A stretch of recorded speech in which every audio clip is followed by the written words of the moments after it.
Bigla yung mga muscle namin kasi iba yung training ni Coach Mike. Based dun sa napanood namin, pag nakikita namin parang madali lang.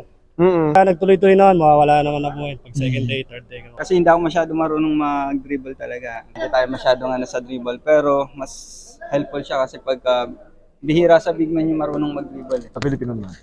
Meron mo ako ba ng Pilipino? Wala naman. Ay, kung tayo ng Pilipino naman. Pilipino. Ayan, usap tayo ng Pilipino. Ayan, sir. Ayan, so kakausapin natin kayo. Ano ba masasabi nyo? First time nyo ba sa Coach Mike?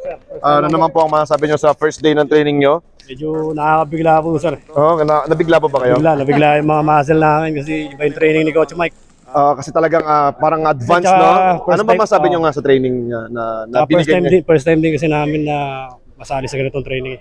Usually parang ano lang kami. Shooting lang. Shooting lang yan. So, hindi nyo in-expect na ganito or in-expect nyo na ba ganito yung training nyo sa Coach Based Mike? dun sa napanood namin, pag nakikita namin parang madali lang.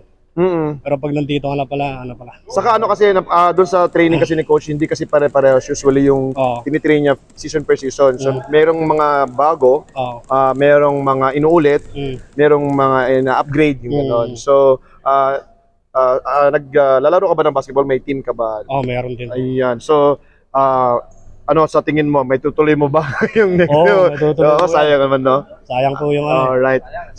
Saktan na. Yung unang sakit. Masakit, no? Hindi, pag nagtuloy-tuloy naman, mawawala naman na buhay. Pag second day, third day. Ayan. So, baka meron kang gustong i-shoutout, meron kang gustong pasalamatan, meron kang gustong batiin. Yes, batiin mo na po. Shoutout lang sa misis ko nandito.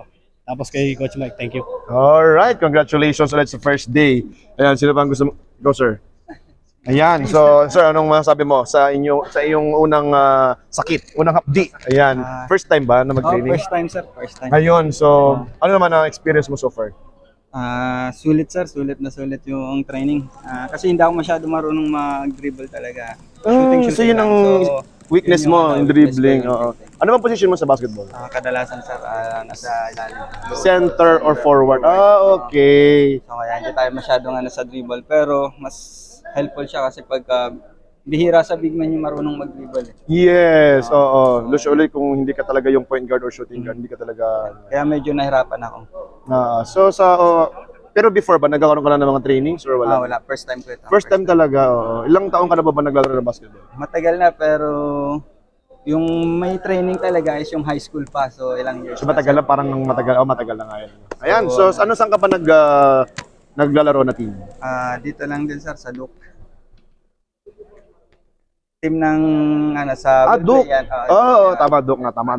Duke, tama. Yun. So yan, sige. Baka meron kang gustong shoutout, meron kang gustong pasalamatan, meron kang gustong batiin. Shoutout sa nag-refer sa amin dito kay Boss Mike, kay Boss JB. JB Jose. Richard, yan. Ayun. Richard, sila yung mga nag-refer sa amin dito. Ayun pala. Taga saan ka pa sa Philippines? Bicol, sir. Ayan. So batiin mo po yung mga kamag-anak mo sa Bicol. Ayan. Shoutout sa family ko dyan sa Bicol, tsaka sa Masbate.